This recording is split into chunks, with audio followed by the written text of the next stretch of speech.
before you have your agenda, and there is one addition, and this is information that was provided to you yesterday by Attorney Johnny Hill, and we will address this in the Planning and Codes section, Section E. We'll address this at that time.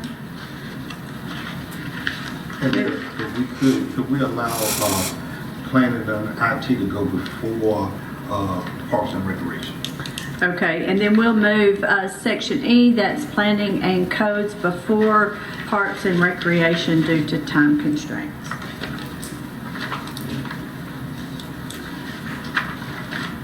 And you may have to remind me in case I forget it. Okay. Seeing no one in the audience for public comments, we'll move on to approval of the minutes. In your package, you have the work session minutes for April the 4th. Are there any corrections or addition to those?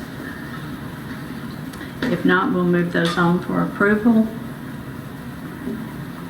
You also have in your package a review for the April 16th special call work session minutes, and that is 2025 budget. Are there any additions or corrections on those minutes? No, we'll move those on for approval. Also in your package, you have the April 23rd special call work session minutes for the FY 2025 budget. Are there any additions or corrections to those minutes? Seeing none, we'll move those on for approval. Requested reports and actions. We have a notice for a call to a public hearing. That's FY 25 City of Fayetteville budget. Kevin, do you have any comments on that? I do not. And the date is set for? That the 11th, June 11th at 5 p.m. It is subject to getting the certified tax rate time.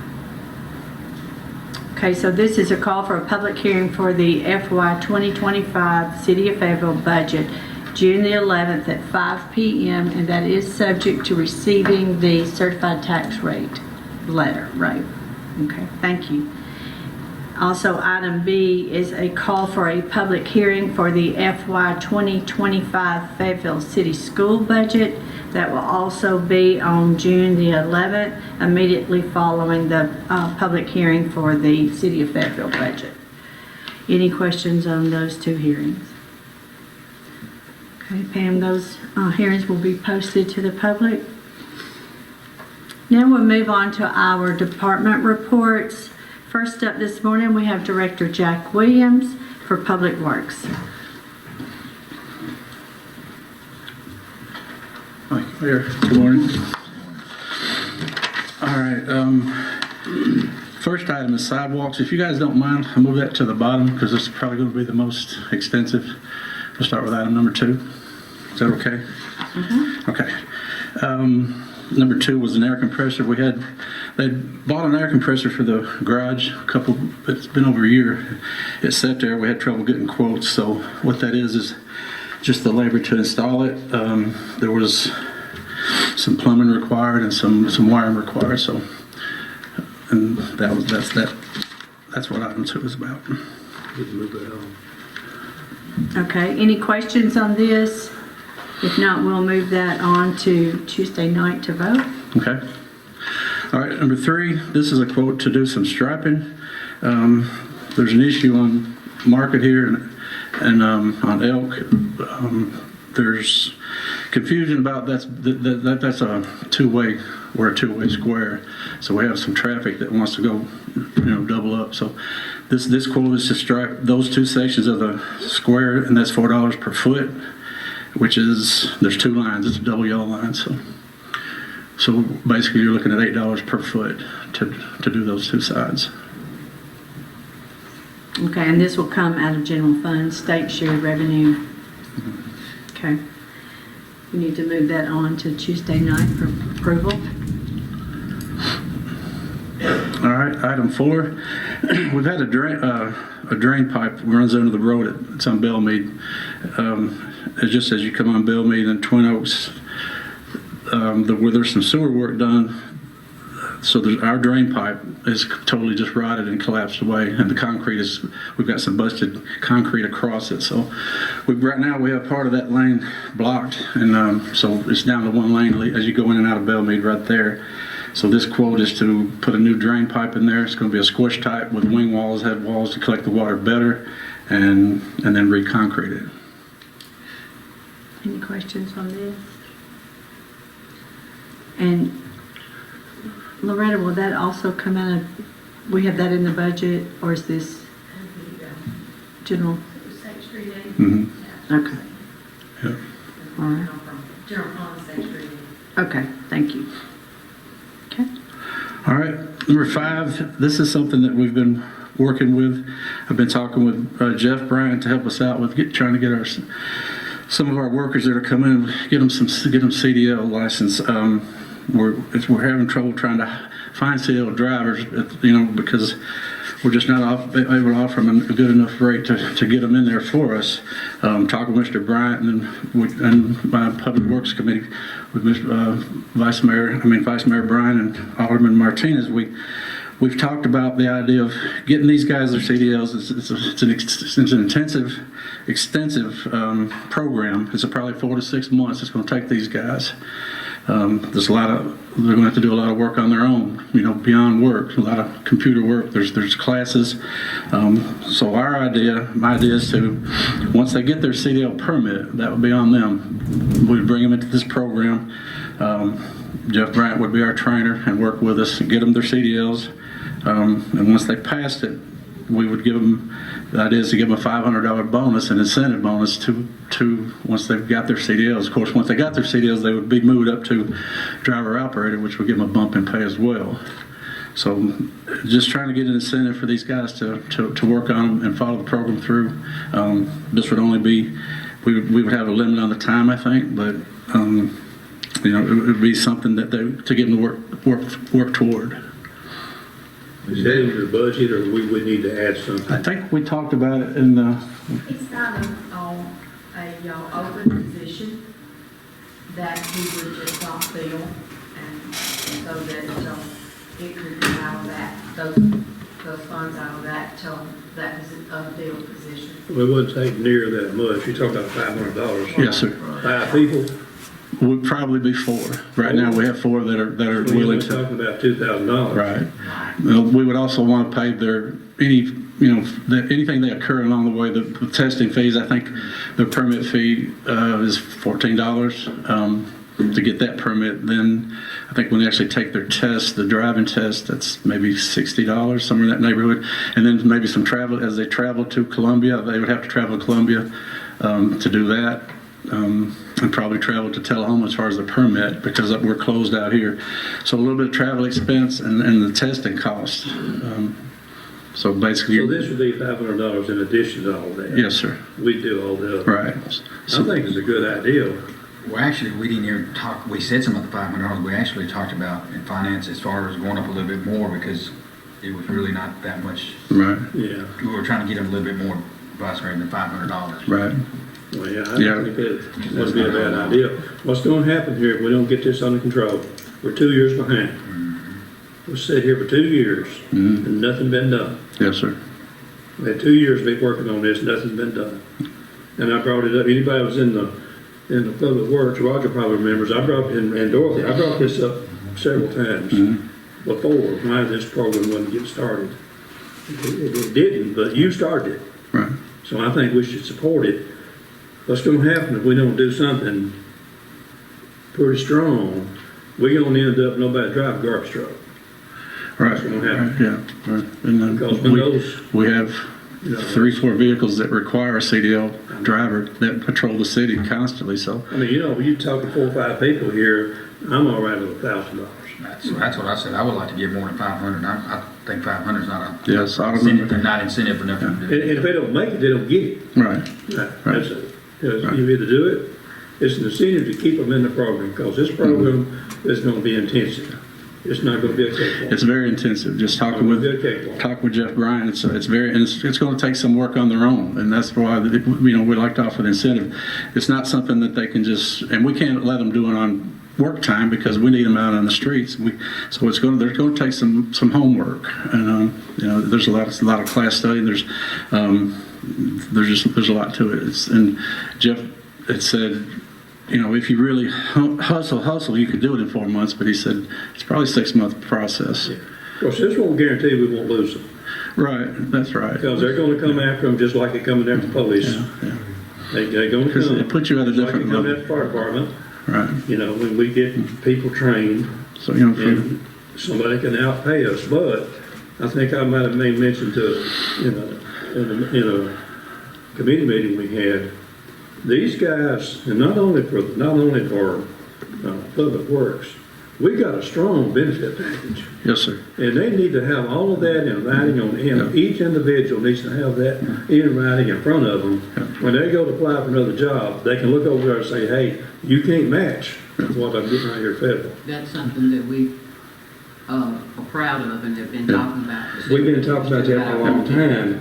And that's and we're preparing that. Once what you guys let me do, we're going to prepare this. We're going to offer you this incentive to get your CDLs, and also this is the city benefits, and put that in front of them and say, this is what This is right for $16 something an hour was going to go to a plant. Right. And they got to look at the pay, then they come back and got to look at their benefits, and they stayed where they're at. Right. That we need to use that as an incentive the best we can. Yeah. Especially with our younger guys, because Well, they're going to come after us on CDL just like they do the police. yeah. Right. Excuse me.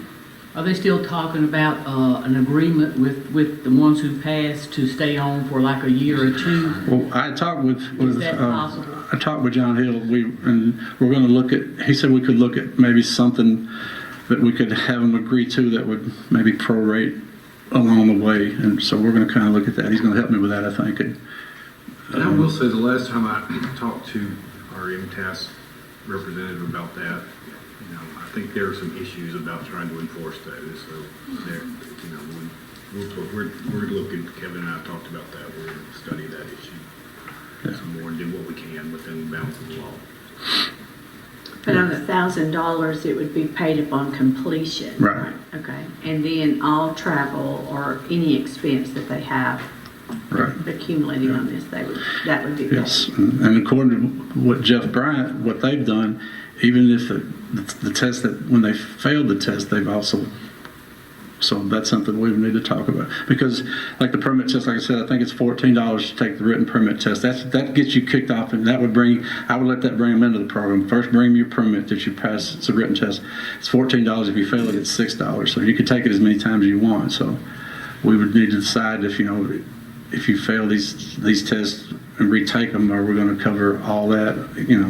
That's something we need to look at.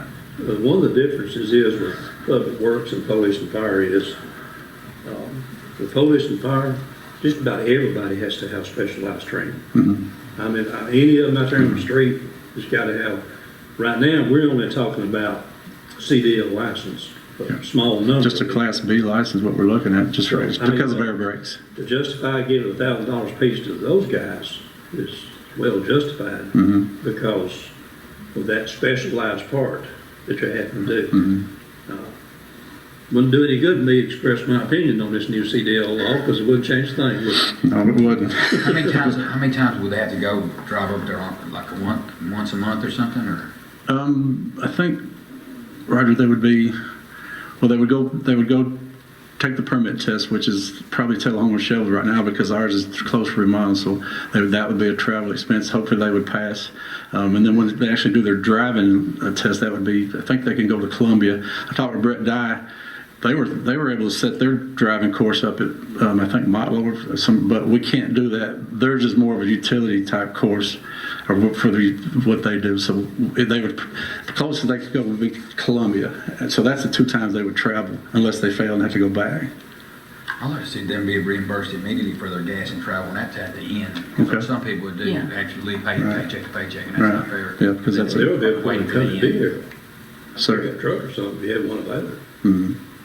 Yeah, but I mean, as far as their time they're spending up there, I think they need something to make them want us to go up there without complaining about they're coming out of their pocket immediately, and then not them being reimbursed at the end. well, we want to keep them clocked in as they go. Okay. Would we do it as a mask and I we mean, think that's good? Okay, Yeah, if you keep them clocked in, they're gonna get They're regular gonna pay. get paid, okay. I understand.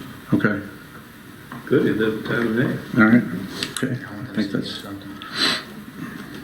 I can say, and I might add, that at the hospital, we had an incentive for recruiting, and everyone that accepted the money for training did sign a contract for 2 years.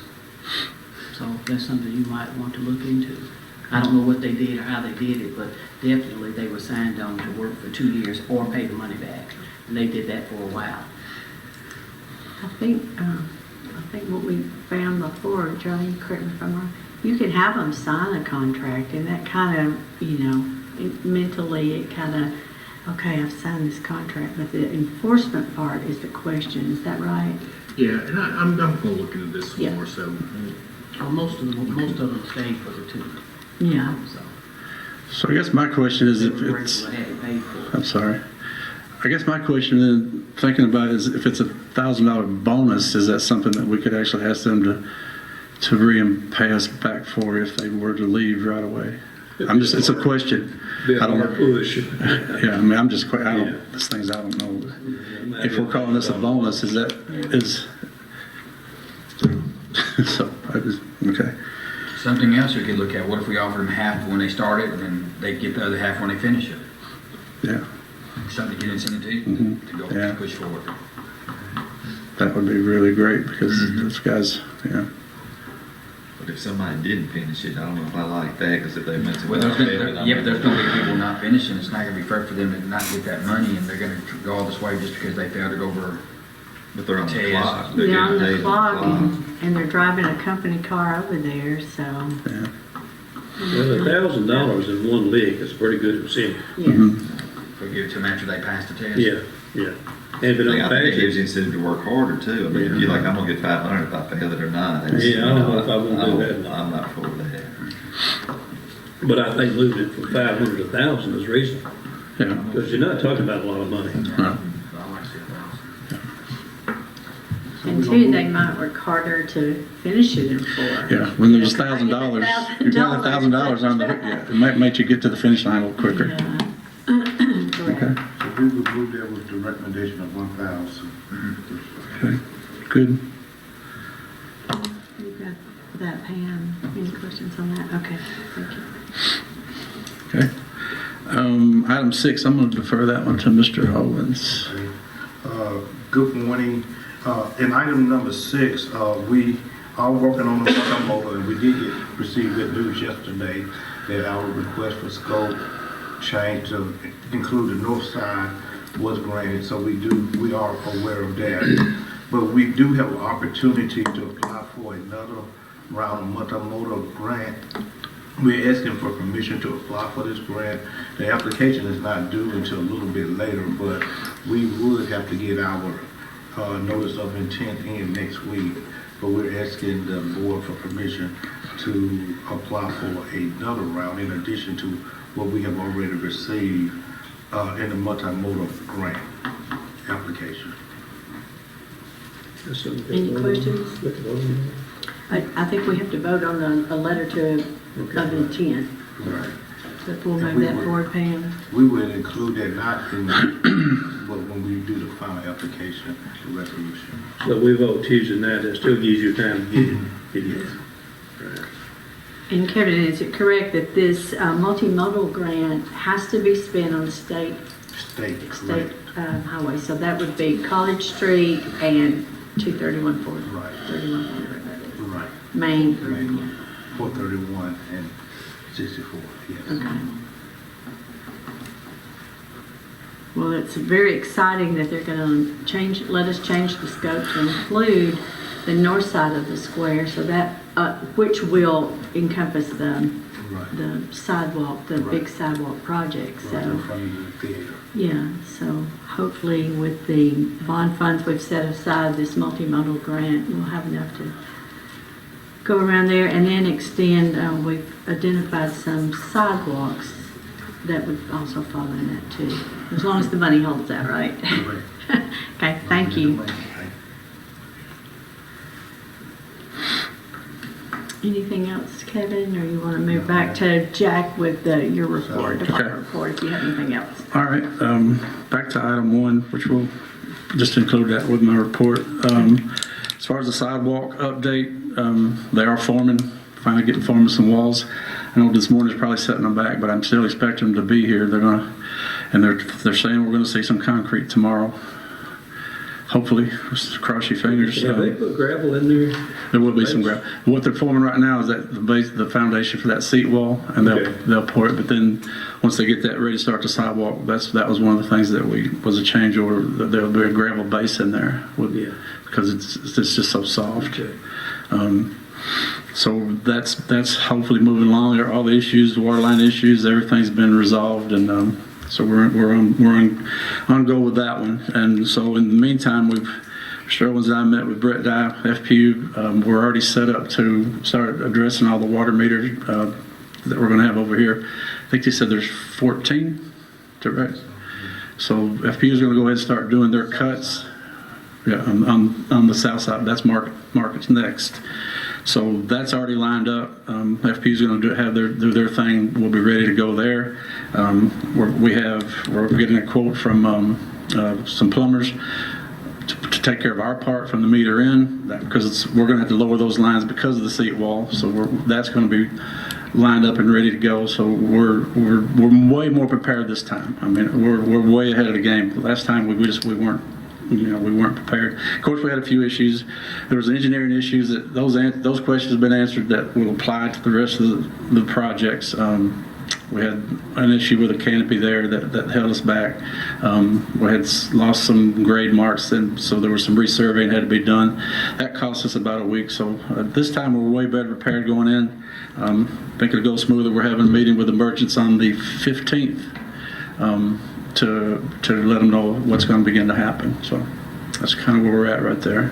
FPU has several gas lines, old gas services. Right. There's still one, Mr. Bryant. I think There's still one active. that's active. And Clint's, he told me that their plan is to, now that they have the opportunity, they're going to take it out and move it to the rear, so there won't be any gas left there. And he thinks there may be gas on the other end at the Redbird corner. He thinks there may be gas there. Service lines down through there. I think. He goes in, they're stubbed off, they capped off. Yes, They're sir. live. It's stubbed, right, but it is live. They capped off. Right. So they're going to have to dig those up. They're going to abandon them. Get rid of them. Right. So They know that. I mean, they know. Right. Yeah. So we're good with the utility work there, and so the game.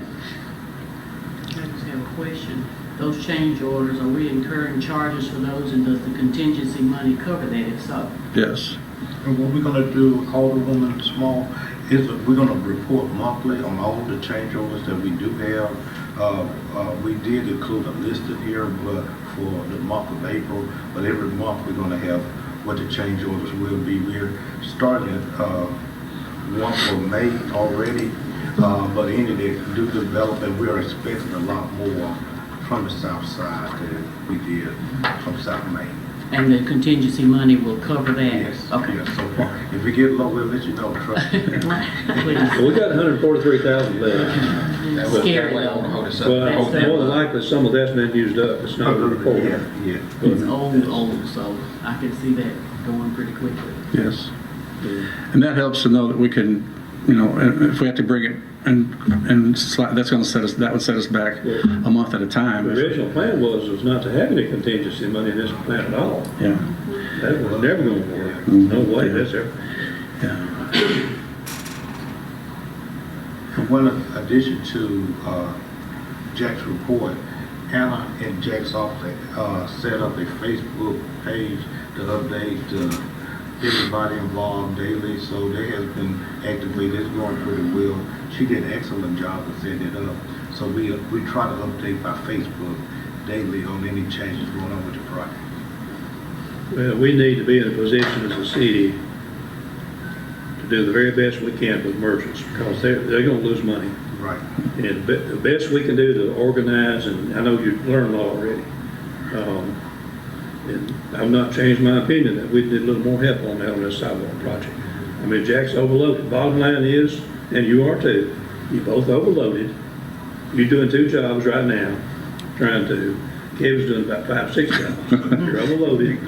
But this one project is gonna be very, very difficult with immersions.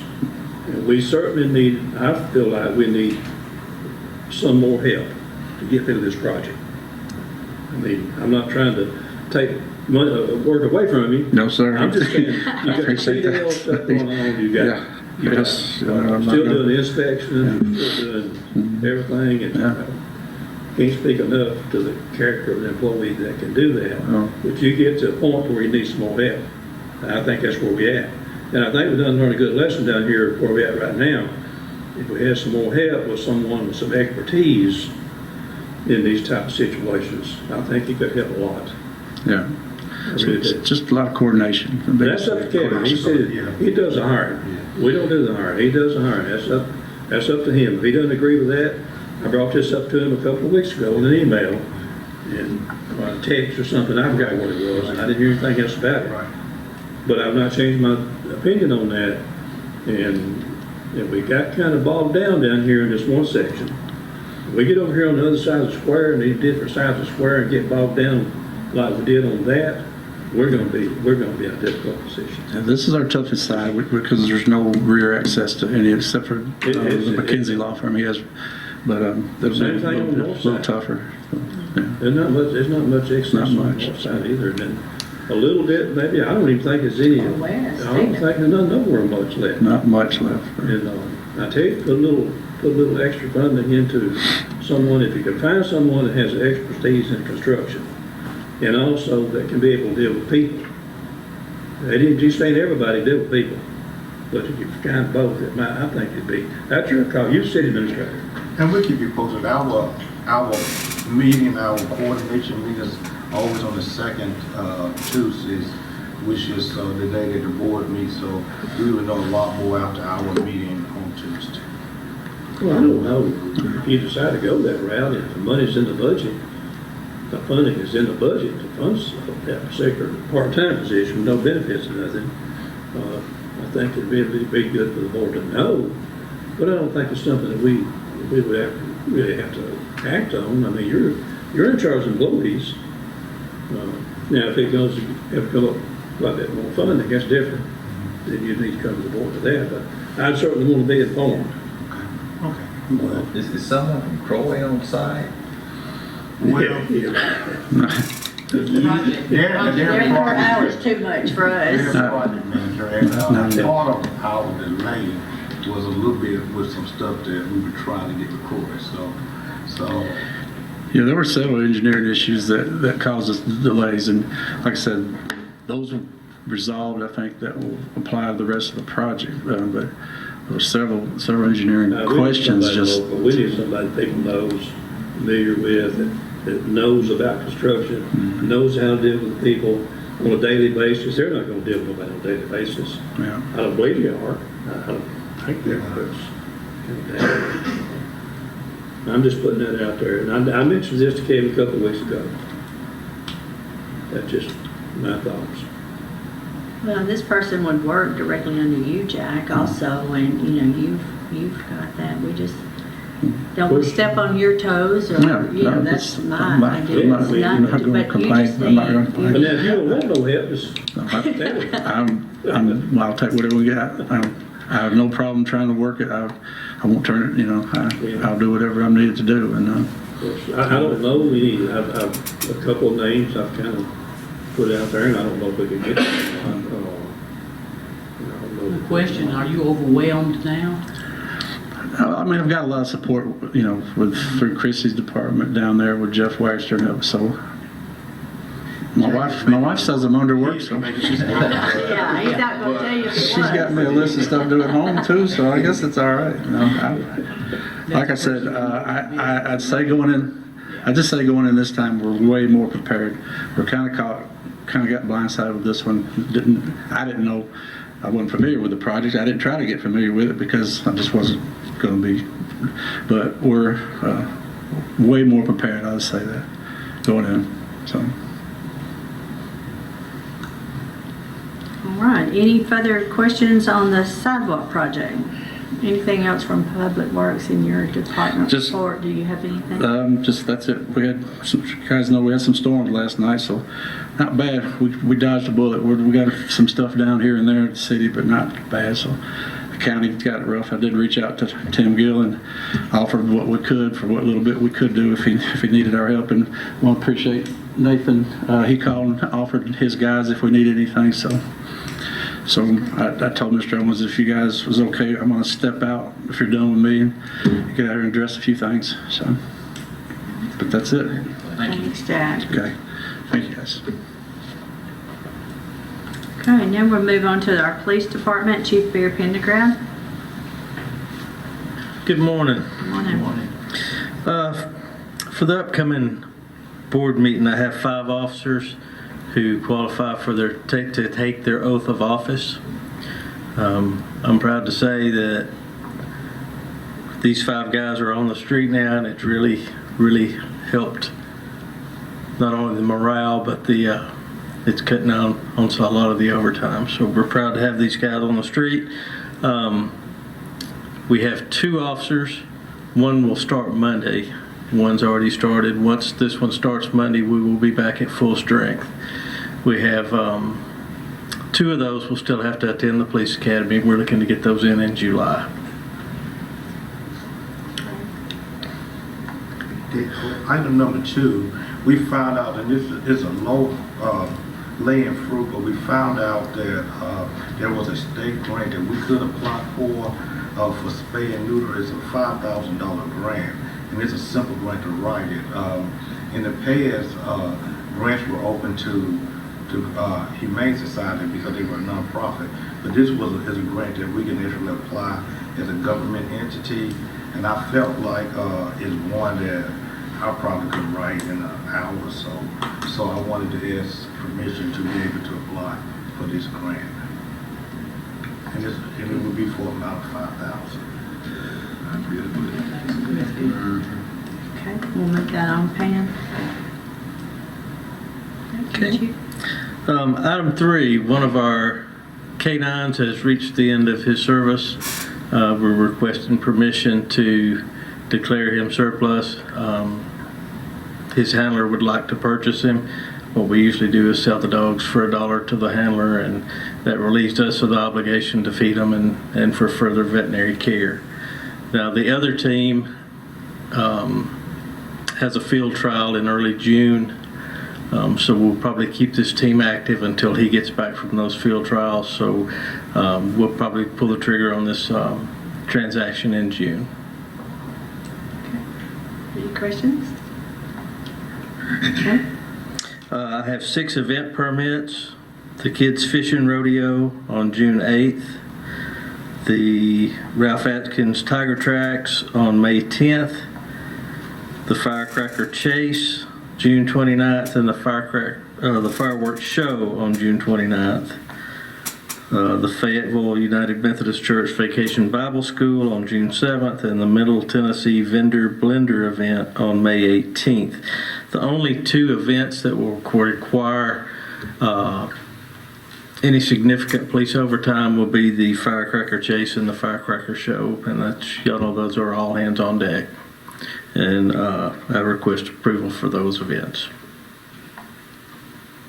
We'll be approving Tiger Tracks after the fact, correct? Correct. Official, yes.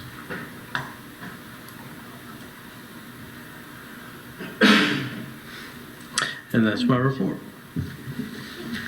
Thank you. Thank you. Item C is Fire Department, Chief Davey Berkman. Good morning. First on the agenda is I'm going to give a life safety award to a citizen at the board meeting. This is a 5-year-old boy named Zarian. On April 22nd, we had a structure fire at Ringo Avenue, and after doing interviews, I was talking to the mother, and the mother was, very tired of doing her daily operations and fell asleep on the couch. Mr. Zarian woke up his mother to get him out of the house, so I'm going to recognize him. And tomorrow he gets to ride with me at the front of the line at Tiger Tracks. I told the school I didn't care how much money he made or earned or whatever, he earned that spot to ride in the front with a fire truck. The next one is our equipment update. We're getting a lot of our new equipment that we've purchased either a few years back or recently. We got our 2 new GMC trucks. They go next week to get outfitted. Our rescue boat is in the process of getting everything all worked out, training lined up.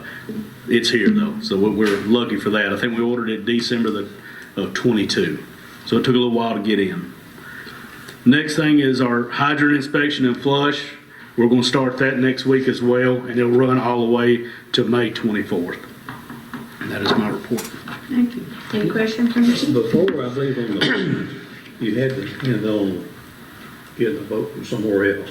That's right. It come from England. Oh, you talking about using one? Yeah, we had to use the counties, Right. and if they had something going on in the county, we were just It without. slowed down also the response, because Yes, sir. we have to have real fast response from the river right down here. Yes, sir.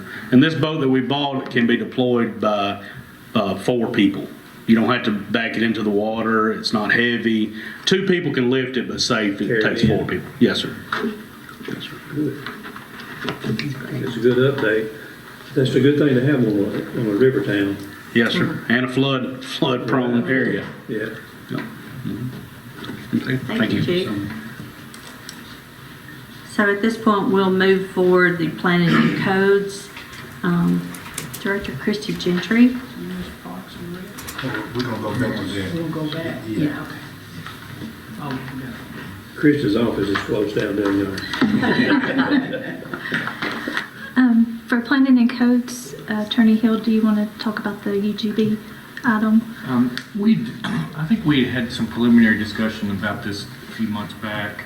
And Christy may be able to tell you more about the mechanics of this, but basically the county or the city has been performing land use regulation of properties in the urban growth boundary, which is kind of a ring of property outside the city but adjacent to the city for I guess decades now. I can't give you an exact date, but and of course that was important back when the county had no zoning or land use regulation, because and when we could still potentially annex properties, because we wanted to be able to kind of regulate potential annex properties. But now that the city has their own land use regulations, their own planning commission, their own staff, and got a moratorium on annexation, plus the fact that some of our land use regulations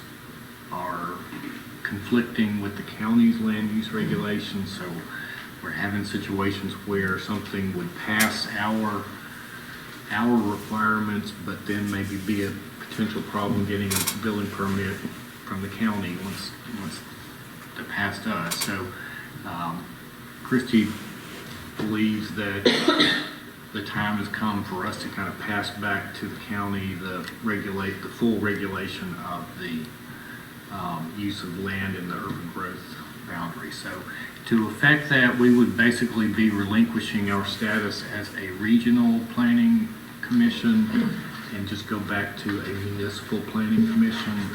I think, let's see, the Department of Economic and Community Development has to approve this ultimately, and I guess the timing of this has to do with the county had hired a Nashville attorney to kind of help them with this process, and I was working with him on a matter not related to the city the other day, and he informed me that the Department of Economic and Community Development, whatever their committee within that department that would approve this, I think they only meet quarterly, and he said that they had a meeting coming up in June, so it'd be a good time if we do want to move forward with this to get this approved now so that we can be on their June agenda for approval. But so if this board approves it and the state approves it, I think we'd probably be looking at doing probably just revamping the bylaws of the planning commission, what would be a municipal planning commission at that point. This came before planning commission, and I don't think anybody on the planning commission objected to this move. Did you, Christie? I mean, No, We sir. talked about it a little bit, and And we had a meeting, a joint meeting with the mayors and the county planning, and they were on the same page as we are. And this would directly relate to subdivision of property less than 5 acres. We don't have any jurisdiction as far as building permits, inspections, any sort of thing like that. So that would be, and 90% of our minor plats are in the urban growth boundary. But they passed some regulations in January that do conflict with our land use regulations, subdivision regulations, and down the road, it would be an issue if we don't do something about it. well, the downside is, it's not enough of a downside to keep doing it. The downside is that we're gonna lose several of our commission members probably. It would be 2, because we were required 2. to have 2 that lived in the urban growth boundary. Okay, so the rest of them's already in the city, Yes, sir. so we would have to replace those 2. Yes, sir. Okay. We're just lower than, I don't know if there's any state requirement for a number of I don't know either. members, so I just have to look into that in that process. It may just be a matter of just having 2 less people on the Well. boards. Who would we lose? It would be Brian Thornberry and Frank Hughes.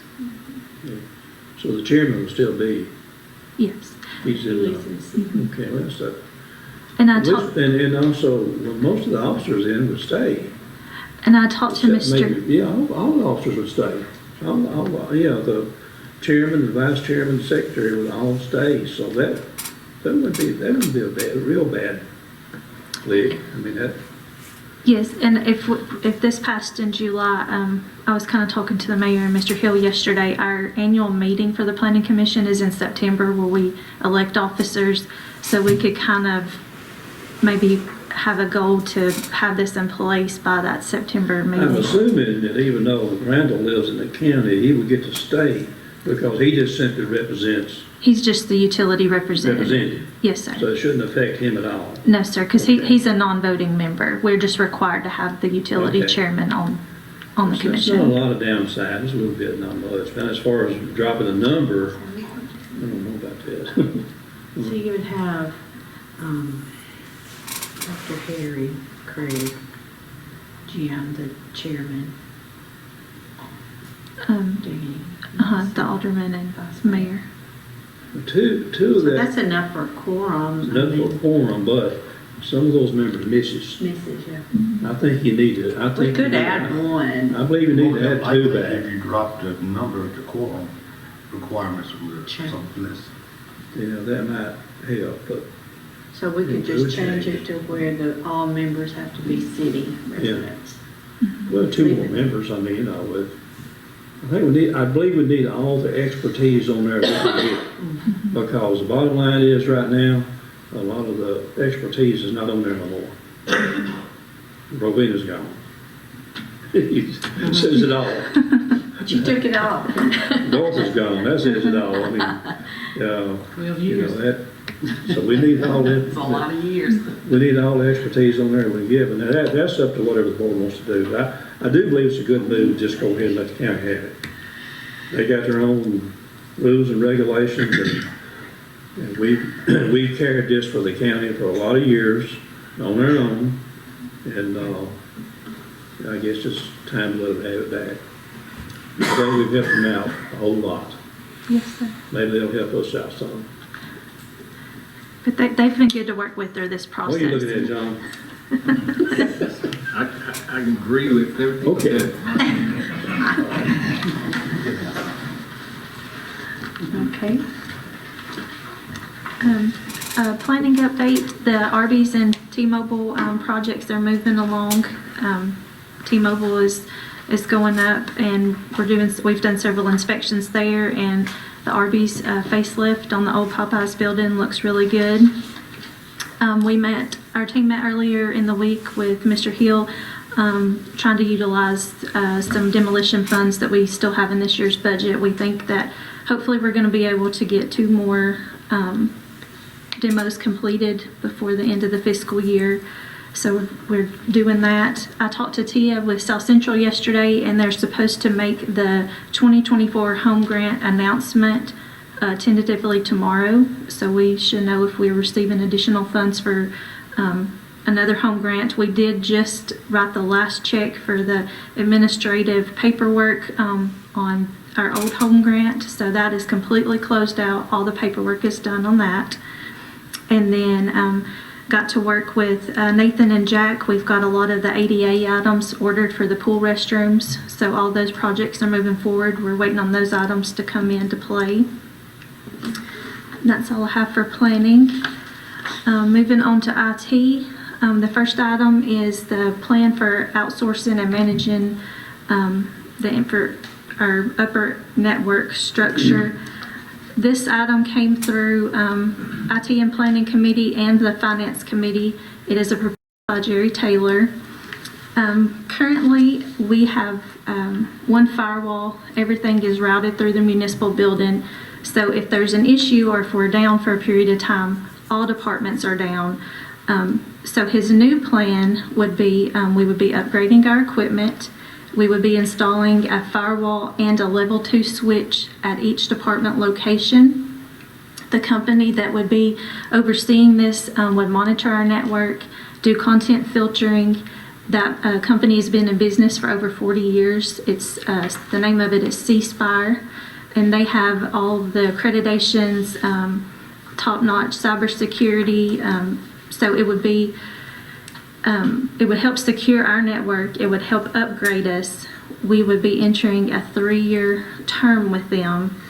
And what we're asking to do is move some money from the salary line item in the current IT budget. We're not asking for additional funds, but to get this program started and get the equipment ordered, we would need to pay $3,000 up front. We would need 1 month worth of monitoring. That would be $1,565. And then we would be also purchasing 1 year of support for our current firewall. Jerry wanted to keep our redundant firewall for 1 year just to make sure that everything transitions smoothly. So that would be $1,672. And so the total would be $6,237.79 that we would reallocate from the salary line item to implement this program and get this in place before the end of the fiscal year. It came through our committee and I was okay with it. I think it's a great idea. I think it's a brilliant idea. And we still got an in-house employee. Yes. We've not met him, but we still got an in-house employee to take care of the other stuff that goes on. Yes, I was going to do that as part of the report. Gavin McCurry joined our team on Monday, and he's going to be doing in-house any computer issues, printers. We've already got the mayor's computer installed, so we're happy to have him on board. So we would just have him in-house, and then this company would be monitoring the switches and firewalls. And the brilliant thing about this is, right now, if this goes down here now, it's all down. Everything's down. This splits it all up to where everybody's got their own firewall, and if the fire department goes down, don't mean the police is going to go down. Yes. So to me, it looks like it's a really good move. Yes, we've done a lot of studying, and we of course trust Jerry Taylor. He's got a lot of expertise and built the system, and like he said, at the time that he put it in, it was what was best for the city, but with the way that it's grown and we've evolved, that this would be even better. But when he put this in, I don't know that we had much of anything here. I think he built it from the ground up. We didn't have much of anything. What little we had scattered around, the FPU's person was going doing a little work on it. So I think it's a good idea, and it's actually it's a money savings idea. Yes, sir. Okay. And then after this initial cost, then in the new budget and for the next couple of years, it would be $1,565 monthly. And if anything happens to the equipment, they would come and change it out or upgrade it, and they will do all the installation. So it's a really good price for what we're getting. So that cuts us back to one employee with benefits. Yes, sir. And this, so probably a good idea. Mr. Owens, did you want to talk on number 2? Yes, and thank you, Christie. Speaking of Jerry Taylor, back in March, you gave me permission to do a 60-day contract with Jerry to help keep our IT, our computers, and technical things going. I must say this, I have to commend Mrs. Gentry here as well as Jerry. They have spent a lot of time, and we have had a lot of issues over these since we lost our staff, but we have not missed one beat. So I do want to thank Christie as well as Jerry. But we're asking right now until we get everything settled to continue Jerry's contract for an additional 60 days, as we had previously written it. And I do want to tell the board this, that although Jerry has been giving us much time and has given us many hours and he's always available, to date, in this first 60 days, he's only charged us $2,360 with the contract. So even though it looks quite an amount, but he has not charged us for a lot of his services. So he's been a great steward. And I would like to ask the board to continue his contract until we get all the way settled. Yeah, I'm okay with that, yeah. And he would have been here today, except for the fact that his wife had plans for him. And he has been calling us every day still. And we asked Jeff and Christie, hey, can y'all handle this? And he's got, I'm glad Christie handled that. the request went to Jeff first, and we kind of rotated over. That's okay. I've actually learned a lot the last couple of months. Quick IT update. We need to remember that. We had a meeting Monday with Jerry and Gavin and myself and kind of did a priority list. We've got several projects we're going to be completing over the next few weeks, getting some equipment installed at the police department that they had ordered for the body cam video storage. We're going to be doing a project out at the fire department, Station 2, with Davey. Jerry calls it the Rocket Project, but getting some internet out there. And he actually found another way to save us money there. I think several $1,000s actually. He found an idea to get Davey what he needed for like $500. So we're going to be doing that. We've been down at Public Works a lot, working on the fuel pumps and that software. We've got a part coming in today that we're going to be installing down there. So we have tried our best to keep things moving and progressing, and then getting a plan of action to secure us for the future. Thank you. Any other questions? Thank you. Now we'll go back to the agenda, item D, Parks and Recs. Good morning. Good morning. I want to start, I guess, number 1, our Lincoln paving bid. Bid received from Lincoln Paving was $79,945. The original capital budget for 24 was $47,750. Previously removed, we moved 11,800 over, and we're still 20,395 short after the bid came in. So requesting that to be paid in order to complete this project of paving at Don Davidson. They came through finance and we want to see this project get completed. We're going to pull money from it. I do too, but I just want to know where the money's coming from. General funds, I believe, was a request. Okay, is that where we were? General funds, okay. Well, it needs paving. Yes, sir. Yeah. You got some more of this paving too. That little part going into S.J. King Park, right off going in there to West Road. Yes, I think we're looking for that maybe for next, next upcoming year. Yeah, it's not a big area, it's just what leads Right. into there. I've noticed. Yeah. I wish we could get that done sooner Working on rather it. than later, but what do you do? Item number 2 is our Miss, her name has just left me.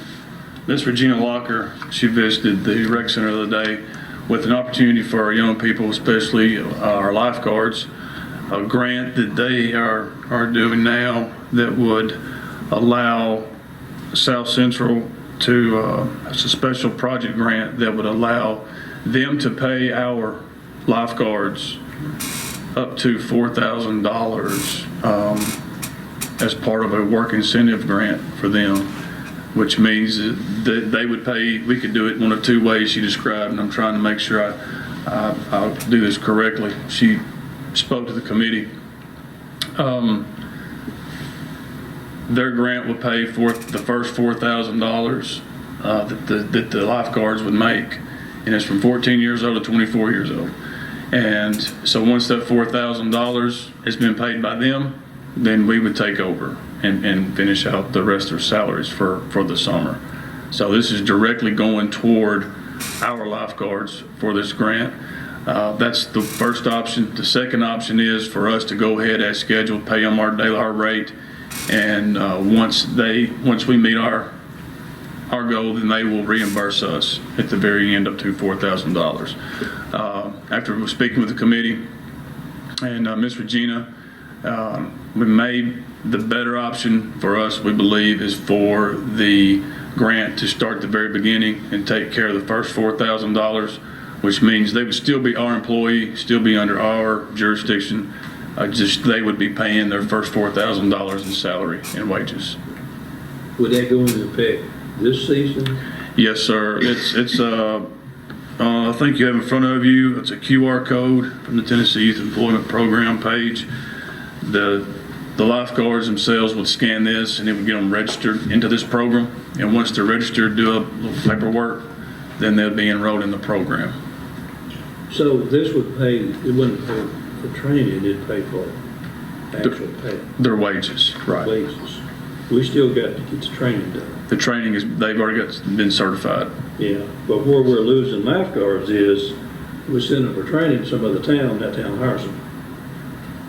Any way to figure that out, how to stop that? We've been discussing that. Can we get some in-house training here? I mean, we're working on it.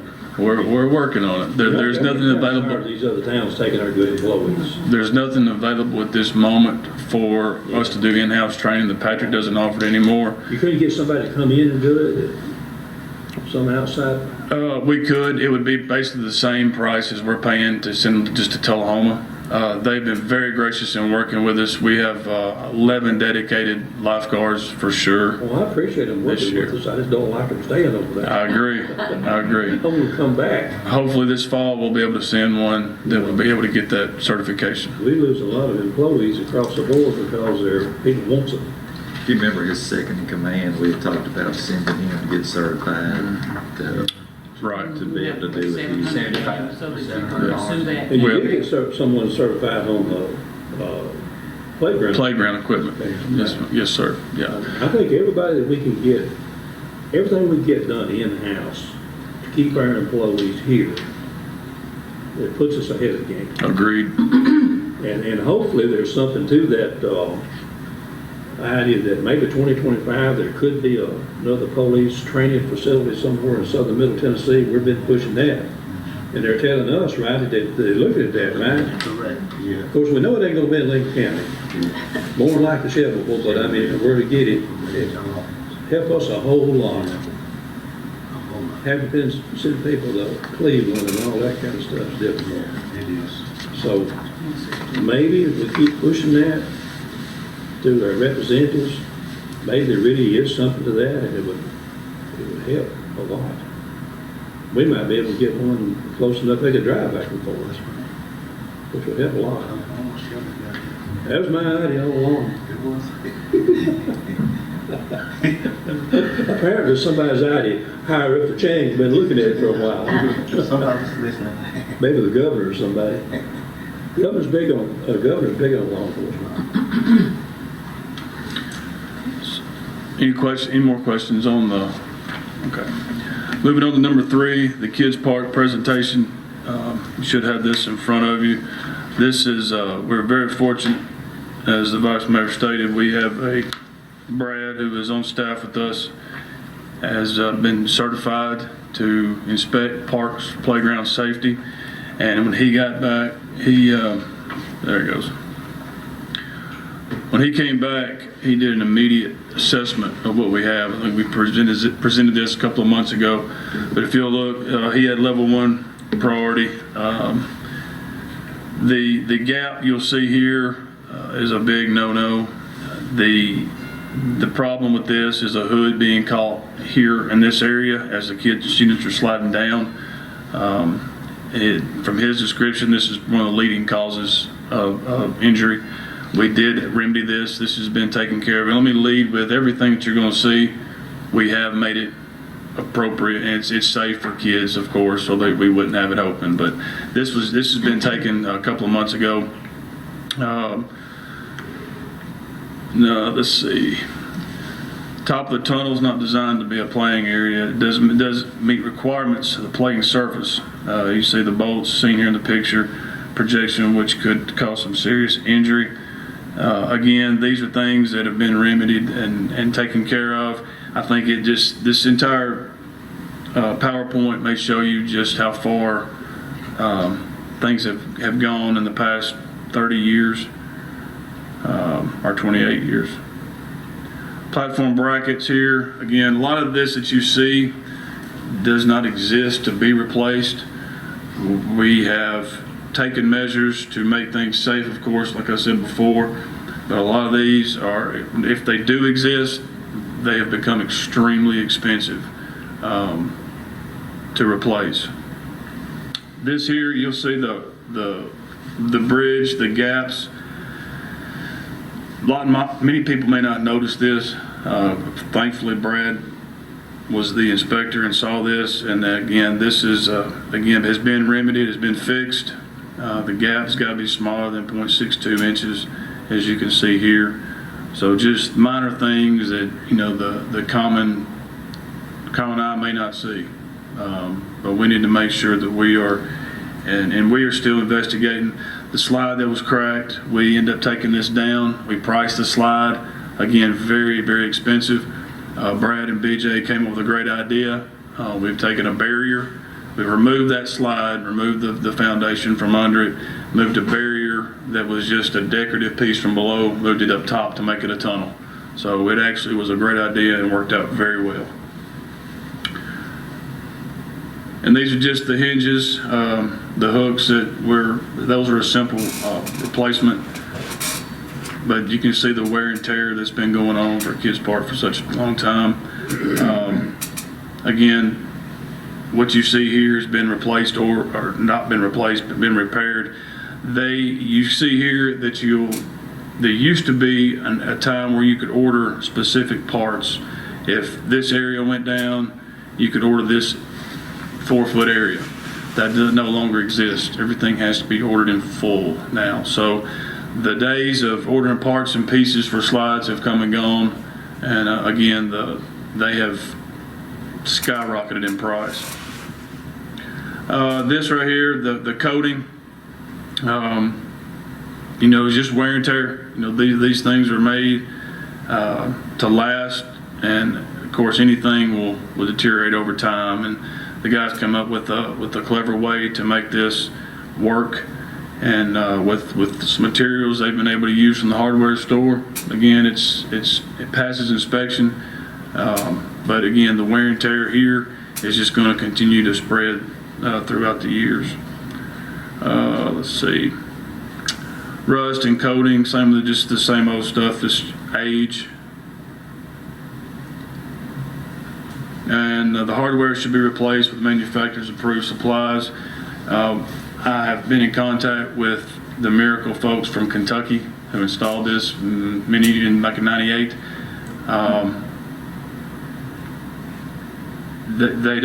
They're not really, I don't know if I can say this, but I will. They're not really good communicators. I've spoken with them a couple of times about just coming down to revisit the situation and have not been very successful in that. We did have a man from Murfreesboro to come down, and was not with Miracle. He pretty much told us the same thing. He said, "You have a great park here. It just needs some maintenance and some updating." Great area. And of course, the hinges, he said, are out of date. So the man from Murfreesboro gave us some ideas that we could do for the future, and hopefully we'll be able to take care of those in the upcoming years. The rust support structures below, once this gets to a certain level, it becomes a hazard. At this point, it's not. Brad investigated it. Of course, it's still good now at this time. The guy from Murfreesboro came by and said again, it's nothing too serious right now, just to keep an eye on it in the next 4 to 5 years. Concrete footings must be covered. You look here, we need to, and again, we have mulch coming in this next year, which will add a lot of protection for some of this. I know the mulch looks kind of bad now, but it's coming. And just wear and tear over the years. Cusp here and some of the hard coating there is coming off. And these are just some more outdated pictures. I think that's it. So I know Mr. Owens asked me to kind of revisit this, and again, a lot of these issues have been fixed, where the kids can at least enjoy the park that it is now.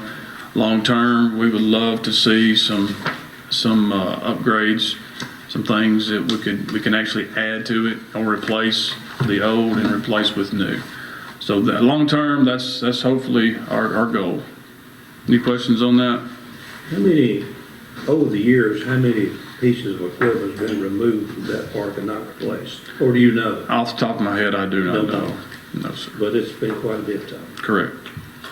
And things that have been removed, like I said, have been strategically planned where, we miss a slide, we put a barrier up to create a tunnel. So I know that it's widely used, and the kids still come. I found that out. Mm-hmm. Did you go down the slide? The very top one, the one the highest you can go. The spiral. But we put a good bit in this budget, wasn't it 83,000 or something? How much did we put in the budget for this year? There was a kids park line. For this year? Yeah. Did we have? 425 we have. Okay, so. Yeah. Okay. How much? Okay. So we didn't. Wasn't it 83 or something was the amount? Is that for replacement? For the next year, for the new fiscal year. All right, good deal. All right. This ain't too bad. Yeah. Good, that's great to hear. You catch on fast, don't you? I'm learning. I'm still learning. That's great. That will go a long way. Any more questions over the kids park? I'll move on to my report. I believe that's where I am. We're talking about the paving, the permit, the pool. We're looking forward to that. We, like I said, lifeguards are on track. We have our pool supervisor on track. We're looking to open up the 25th. Our pool hours, Thursday through Sunday, 1 to 6. I think Sundays will be 1 to 5. We'll be working with the swim team for their practices and having hopefully swim lessons. Miss Bridget is still looking for workers for our swim lessons on Mondays and Tuesday mornings. So we have big hopes for the pool. A lot of people are calling already, booking those pool times, and we're looking forward to having a successful year with that. Do you have enough help to control and take care of the amount of people coming to the pool? Well, right now, as long as we have 6 lifeguards on staff, we feel pretty confident. I'm talking about with a higher up, whoever's kind of over the pool. Alderman Allen brought up in a meeting, I believe a budget meeting, that someone that was kind of over quite a bit of stuff that she felt like it was overburdened. I don't know what that, enough about to know what she's talking about. Well, this year, I think in the past, the pool supervisor's been asked to be there. Pool supervisor. Pool supervisors, basically 7 days a week. With going Thursday through Friday for the public helps a little bit, but when you're there every single day, if she's sick, if she has issues that she has to deal with, there hasn't been anyone really to stand in her place. Right. We are now, I've spoken with Human Resources about hiring not an additional, but it would be a co-supervisor. It'd be one position paid, so if one supervisor's not there, the other one just comes in and takes that position. They share time. They share time. All right, So it kind of eliminates not having a supervisor there when need be. okay. So it helps with her I being know on she board. brought it up. It's a very valid point, right? Yeah. Again, I'm learning this. It's my first pool season, so we're it's trial and error on our Well, end. hang on. Yeah. The fireworks for June 29th, looking forward to that. I know it's always a great event. We've been reaching out with vendors and getting those folks set up to come and be a part of it. I finally get to see what it looks like on this side of the fence, so excited about that. Any questions over fireworks? To begin with, on the fireworks, we had businesses that would help. Apparently, that all kind of went away. We don't have any businesses that's willing to help anymore, or you not had time to look into that probably? Well, and I may be wrong for this, but this is a trial and error year to see how things go and what we can do better for the future. And we're finding ways already leading up to our summer events and even some of our early events in the winter that we'll be able to make better for next year. Well, I tell you what you're putting on the fences, that there is several businesses that's can do something. Right. Because you got all those things on the fences till a big wind comes along and blows that fence down. I was down there this morning picking them up. Or it didn't blow the fence down, just blew them off? It only blew, I think we had 4 that were turned and 2 that were still on the area. So I was able to retrieve those. Down, you're all right. That's right. That's right. Fence is all right now. The VFW brick update, Mr. Owens asked about this earlier, thought I'd touch base with that. Well, back in early fall, Ms. Burkett, she had reached out about a project for the bricks and for the veterans. Great idea. We had met a couple of times, and one of the times we were supposed to meet, she couldn't make it. She had something to come up. I told Ms. Burkett, I said, just let me know when you're ready to proceed with this, and we'll be ready to go. And she said, I sure will. So I wanted to make sure that invitation is still open for her and the VFW for us to take on the brick project. So that's where we are with that. Tennis courts, I know Miss Pam was probably ready to strangle me yesterday, but I wanted to make sure to get this information out that our tennis court and pickleball court, they have started that procedure as of this week. Pressure washed, doing some top surface treatment to get that ready for hopefully be completed, they said, by the second week of June with brand new tennis court and 4 pickleball courts. Tennis courts behind the recreation center. Behind the rec center. Pickleball is, where's it? It'll be there. It'll be 4 courts there, but the one we did that was free is at Stonebridge in the parking lot. Over in the parking lot. Correct. That has been pretty busy too, hasn't it? It has. Yeah. I'm really excited about that. Back in the corner back there somewhere. Back in the corner. You'll never know it's there. Yeah. It's a In court. the enclosed fence. Fence in that parking lot. Yeah, yeah. We've had some that come and rent the netting out and put it up. So That's good. get a little activity. As far as our programs go, our bingo is still set for the first Monday in June. Our Men of Virtue, with being the 3rd Tuesday, it's going to fall the first week of summer. We'll probably won't resume Men of Virtue until the fall when school starts back. Our homeschool PE program has really taken off. We've had a grand total of almost 30 homeschool students participating in homeschool PE. So we're very excited to be able to offer that. We've done everything from games to basketball to some football type games. So we're getting a lot of good feedback on our homeschool program. Nathan, where is the homeschool program? Is it at the rec center or is it at Patrick? Well, the Patrick has been very, very gracious in letting us host indoor events there when the weather is not looking so good. Our first one was held at our ball field. We did some stretching and some muscle top learning warm-ups, and then we went and played some kickball. And we were going to do that on the ball field. On days, I usually look about 4 or 5 days ahead, and if there's a chance of rain, I'll call Justin over at the Patrick, and he said Mary Beth is wide open for us to be able to use their facilities. So they give us 2-hour block over there on Fridays. That's great. And so we appreciate them for doing that. That's a good partnership. It is. Hospital. They've been very, very good for us, good to us. Our baseball we're about 3/4 of the way through baseball season, and everybody's still playing, having a great time, great turnout at the ballparks. Seeing the lights on at night over there is just, I got chills now kind of talking about it, but it's great to see that with the signs in the outfield, kids having a good time. The older ones are playing hard, the little ones are playing and still building their sand castles behind second base. But they're in the park playing. Are we picking up in ball?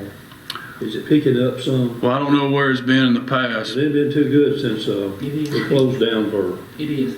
Good. It's been really low in the past. Well, I'm glad to hear it's picking up. We've had I know that the community, like you said about the signs, 28 businesses has supported our program. That's good. So we're very thankful for that. Softball actually is supposed to start today, and I'm hoping the good Lord sees fit to dry the fields out so those ladies can get on the field today. So we'll see how that goes. Volleyball finished up last Saturday. Like I said before, had 83 young ladies for our inaugural volleyball season. Great feedback. I know our Public Works Director, Mr. Jack Williams, was nominated him for Coach of the Year. He was my daughter's volleyball coach. Did a great job and wonderful feedback from the community. And hoping to have this be a long-standing season that we do every year. The gun range program on May 10th, C.J. Allen Incorporated, they're going to come to the gun range along with our police department, sheriff's department, I think Ardmore Police Department, to do a program over ballistic and storm-proof material that they're going to be doing out there. Looking forward to that. I think that'll be good for our gun range and exposure for that out there. I do believe that may be all I have, believe it or not. Nathan, did you mention the upcoming rodeo? Because I know you've been. Oh, it's right here. You're right. It's kind of a big deal, isn't it? June 8th, we'll have our kids fishing rodeo coming up. Been in talks with Leaf through TWRA and Walmart. We're looking for a great time there. Local businesses are donating hot dogs and buns. Fire department has graciously agreed to help us out with some grilling. Davey's been great to do whatever we need to do for that event. I know police will be there for their involvement. Just looking for this to be a citywide time where kids can come out and go fishing. And be it from 8 to 12 that day, praying for good weather. I just have one question. Where are the ducks at Stonebridge? That's a common question. Where are they? I was there this morning and I saw 3 and they were behind the stage. And now they're down to about 7. They must be hiding I there. looked all over for them. Mhm. They get washed off. Not to my knowledge. I hope not. I hope they come back. There was a bunch down there. Mhm. Now there was about 7. Right. So. Yeah. I wish I knew the answer to that question. But there were 3 there this morning when I came. What's that? You're talking about? The Ducks. Park. The Probably number 6. has just, the number has just. Probably 6. Supposed to be 6. There's 3 white ones and a black one runs together, and the other 2 don't communicate with them. They're separate. Yeah, but there was like 20 down there. Friends. Oh, well, Wow. Yeah. something happened to them. Andy's got ankle bracelets on. There's too many down there. You I've seen the couldn't 3. walk. 6 is about right. Well, all the geese have moved down to Don Davidson. There used to be a bunch. What's their name, Andy? I have to ask Amy. I don't know.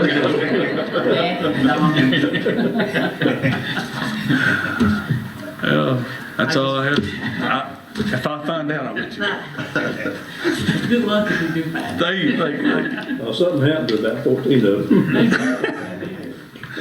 All right, thank y'all. Thank you. Thank you. Yep. Okay, we'll move on to Finance Director Loretta Garner.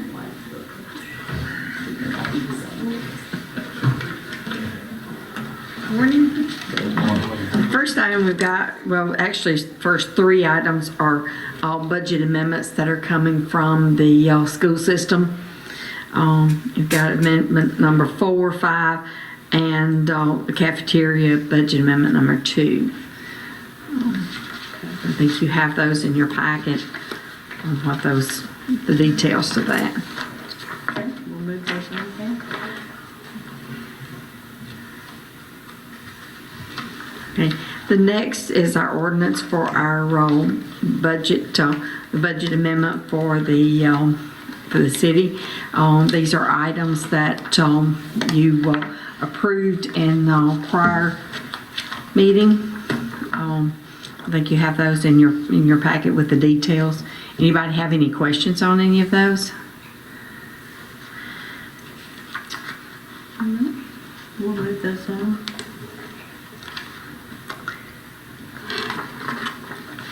Okay, next is the updated pay scale.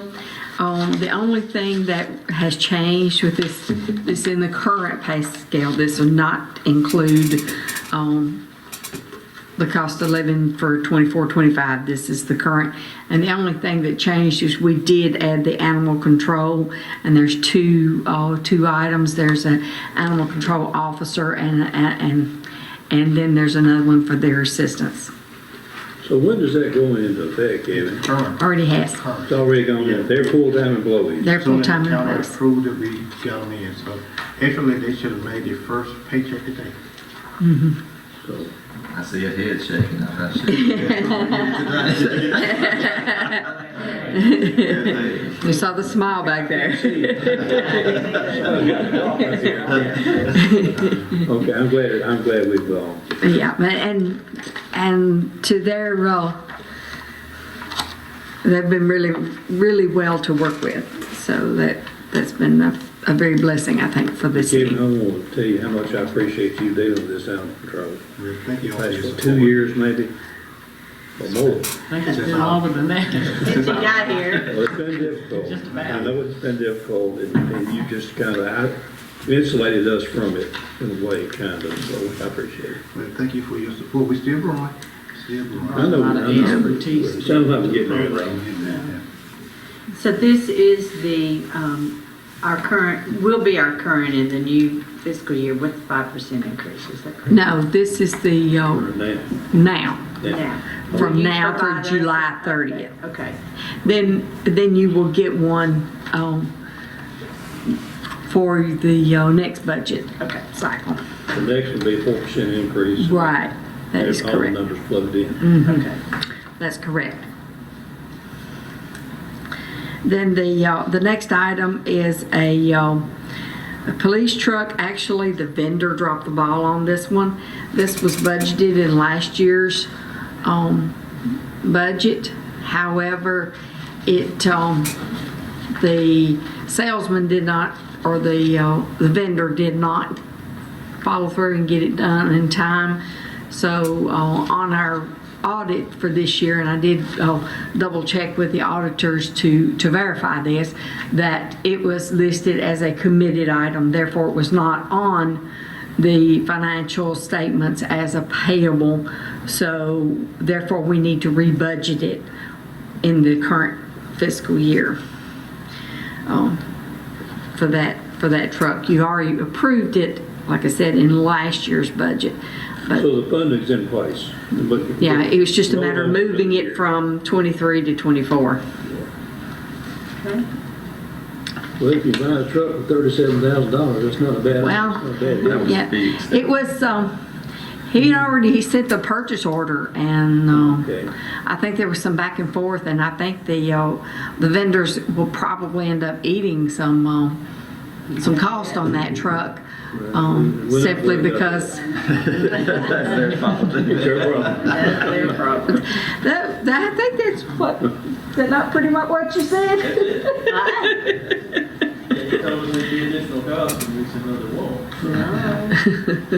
Because this was on state contract at that time. yeah. So, and he dropped the ball, so therefore the vendor will be the one to bear that cost of that Well, we wish increase. you well. Well, thankfully, y'all stayed on that, and Yeah, and we thank the police department for working with that and working with the vendor, because I think there's been several phone calls and several emails back and forth. The last item I have, other than my actual report, is the, you've got copies of the last budget for the 24-25. And, Are we ready to vote on this? Is this the last, well, you vote on it in June. We cannot vote on it until we get the certified tax rate. yeah, I mean, we're pretty well done with this budget, right? Yes, sir. It's for you to review to make sure you're good with it for us to present for passage next month. Right. It would Right. include some of the changes from the last work Yeah. session. It'll be voted on in June. Yeah, Right. it included the 4% increase. It included taking a couple of items out, moving the, some of the items out of recreation, out of capital into being paid with bond funds. It was $175,000. No, that whole 175,000 didn't go to recreation. The whole thing didn't. Just looking on page 25, Mm-hmm. where it was broken down That's where there it's on broken page down. 825, is that it? Right. Okay. Is that the breakdown? I mean, because, you know, what we talked about was that we would, a line share that need to be kind of held in place with this sidewalk project. Is that it there? Well, we were talking about that 175 coming from 3rd Avenue. Was it 3rd Avenue? It comes from Taking it 3rd out. Avenue, yeah, and to be moved over to wherever. Right, and that's what we did. And we put it over into the recreation items that, because those could be paid with bond funds. Okay. This is like 60,000 for rec, 70 for road, street, and parking lots. Okay. There's 45 for general Okay. purpose machinery. Yeah. Is that the line there? So you divide it all up. I'm reading right. On You have to the, get down closer to it. on the sidewalk project, that contingency we've got. Yeah, we didn't mess with it. Well, I'm gonna tell you though, on that, we need to have a little extra funding set aside, but we might be gonna use that, before we get through with it, but it looks pretty good right now. Yeah, this wasn't taking any of the Yeah. additional bond funds out. This was just Okay. taking that 175 out of that, What- that project we were not gonna do. I think it was Yeah. 3rd Avenue. Where are we at? What page are we on, whatever? If this goes. Page through- 31. No. If 831. this goes through the way it is right now, Uh-huh. and we're to go to the state comptroller, how much would we be in the black? Because I've not had time to. Well, we wouldn't, technically would not be in the black because we're spending so much of on the sidewalk project. But if you took out the I'm statute, talking about once you take all of that aside. once you take all that aside, $165,038. 165,000. It's on 831. It's on page A31. A is an apple, 31. Okay, because that's the number right there that I usually look at, bottom line. Whether that state comptroller is gonna be looking at. Now, the state comptroller will also look at the total, he will include the cost of the, that we're using out of the bond funds, but they will also look at the fact that we already had that money But and right had that now, money we're set looking aside. at it- We're looking at the positive side. Right, not yes, sir. negative. Yes, sir. Did we have a figure for what's, I was looking for it, didn't seem to get, in capital, how much is in capital? There is a, I put a, there's a worksheet in there attached to behind your capital projects is toward the back.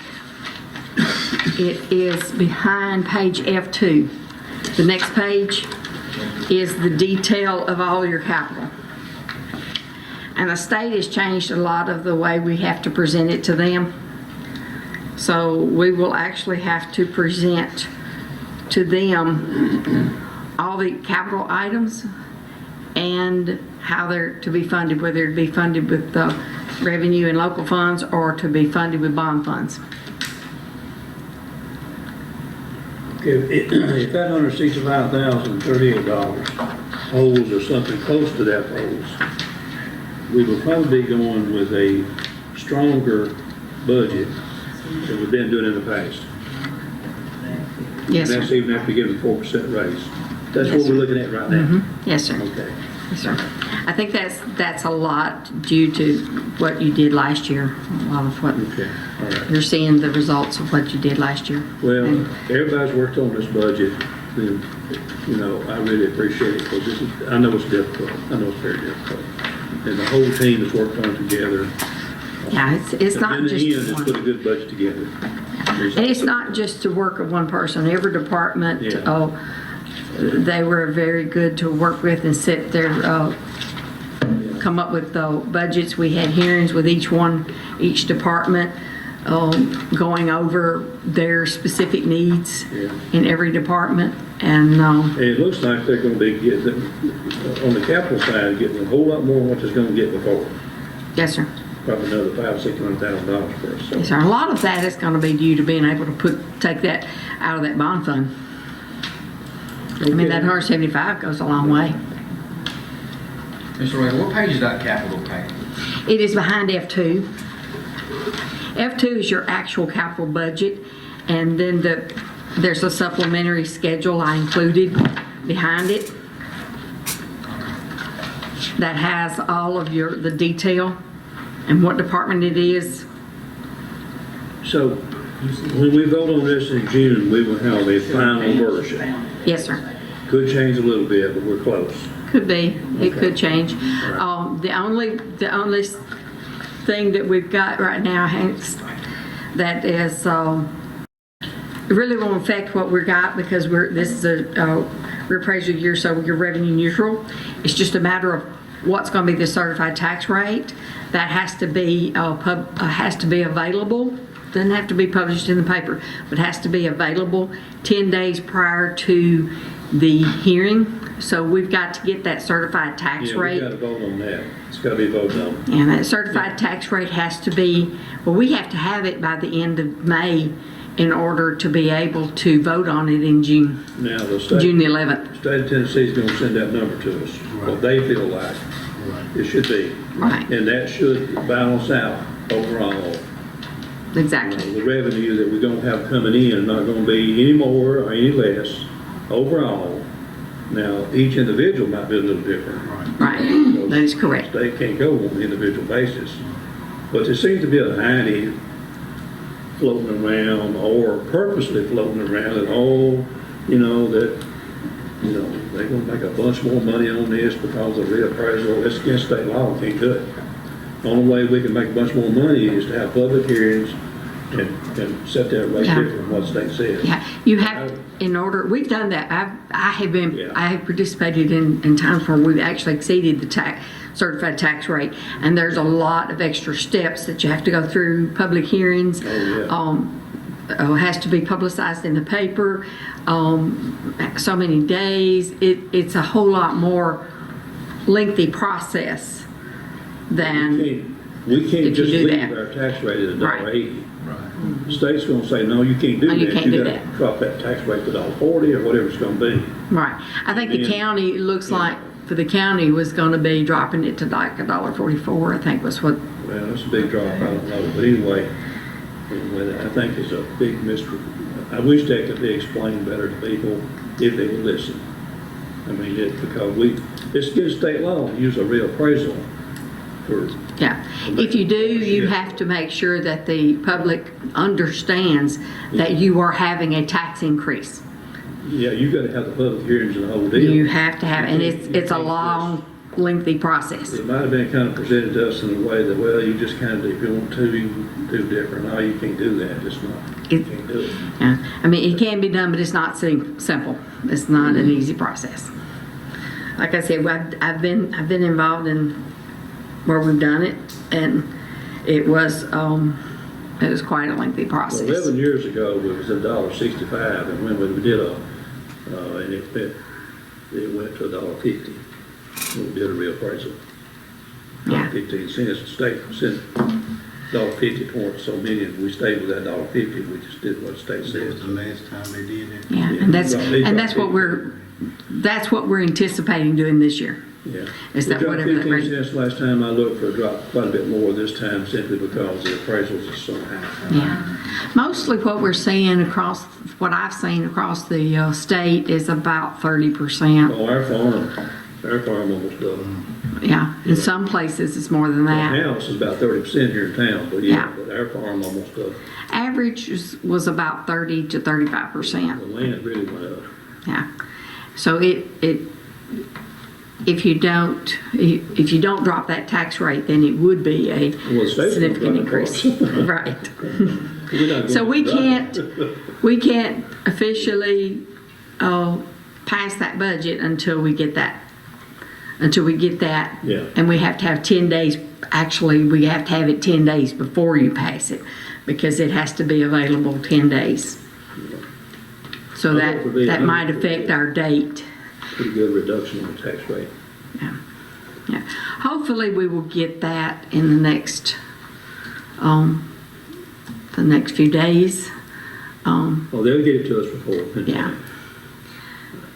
And so as long as they get it to us by the end of the month, we're still on track to have our June the 11th hearing and voting. If we don't get it by that date, then we could have to put it off. But keep our fingers crossed we get that. It's out of our control. Does anybody have any other questions on the budget? If you have any other questions, just let me know. If you see anything, any error, any mistake, I'm sure I've gone over it 100 times, but I'm sure that I missed, there's probably something in there that a typo or something that I've missed. Or feel free to call me and let me know, or to say, hey, ask. And our directors are ready to move on. Okay, our director's report, our finance department has picked up, our new finance, our ladies up front have picked up very well. We're pleased with the progress they made. We know we still got a lot more learning to do, but we've made a whole lot of progress in a short amount of time. And the local option sales tax, again, when you look at it for February, you got to understand we were receiving this in March and it's for February, but it's actually, if you went to the store, it would have been for purchases you may have made in January. So that's kind of how that works. It's actually an increase of about 11%. The state shared this month actually decreased slightly by about 1%. The occupancy tax is continuing to see a decline. It's a 13% decrease over this time last year. And I did reach out to the county, and they are seeing the same, about the same percentage decrease as we are, maybe a little bit more. So that concludes my report. Anybody got any questions? Thank you. Thank you. Moving on to administration. Good morning again. The first item I have is we're coming into holiday season, which means that in our July meeting that we need to look at changing the dates. The work session day will be on the 4th of July, and probably not too many of us will show on that day, but we're looking at it. We want to make a recommendation of it Tuesday, July 2nd, and if so, if we're able to do the 2nd, that means that we would have to change finance committee probably to that Friday before, which would be Friday the 28th. June 28th, finance. Does anyone have any problems with that or questions? I'd rather be here July 4th, I don't know. And the work session again was when, June That will be the Work finance session. committee will be June 28th, which is a Friday, and we will have a work session on July 2nd, Okay. which is a Tuesday.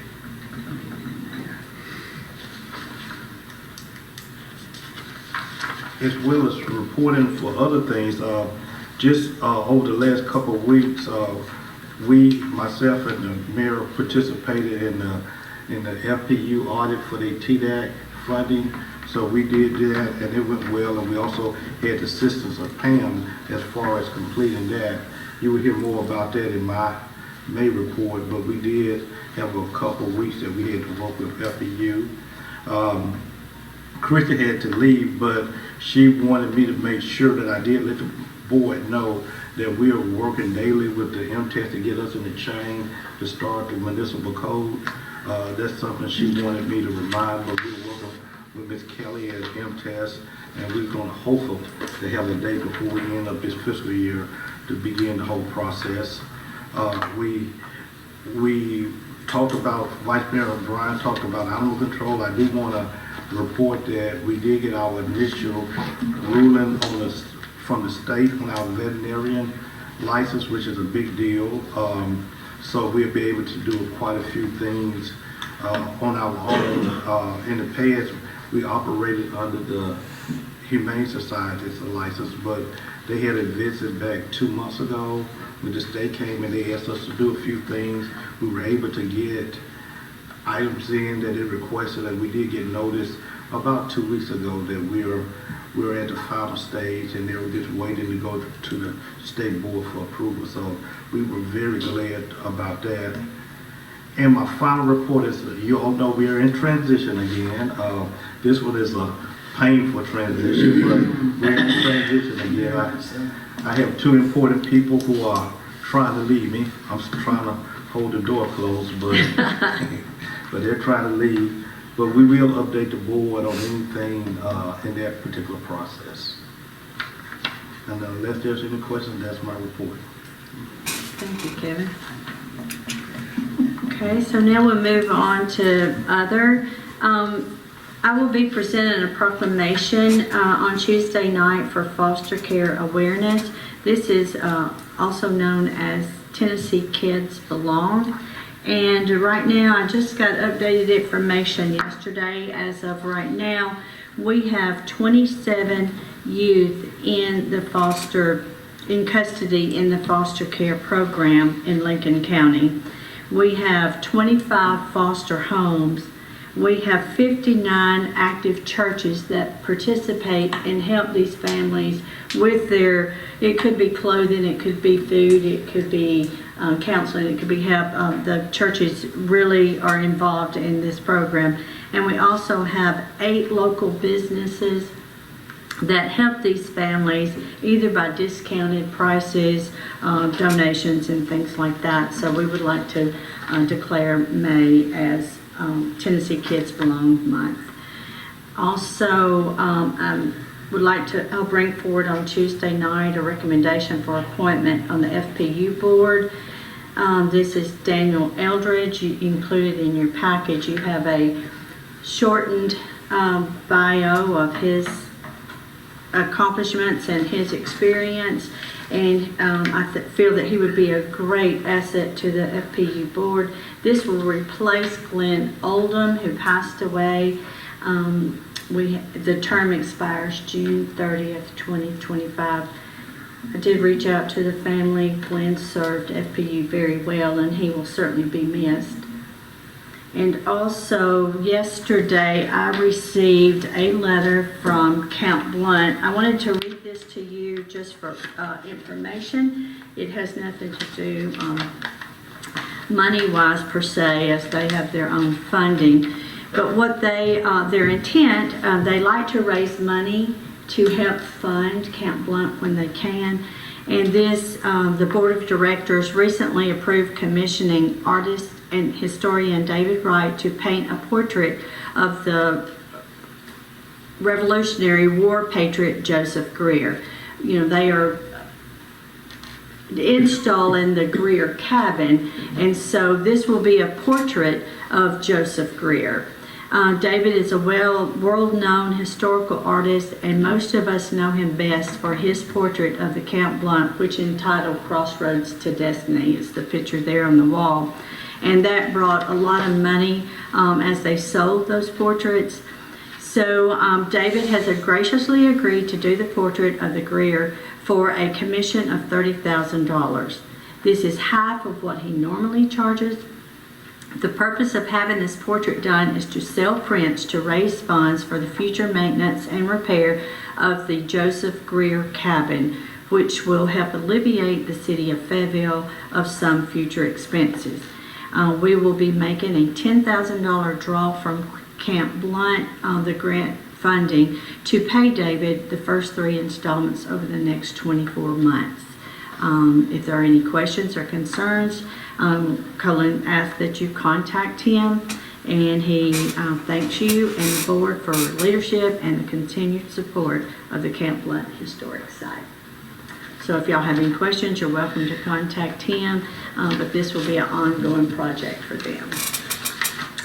With that, if anybody else has anything else, if not, we'll declare this meeting adjourned. Thank you.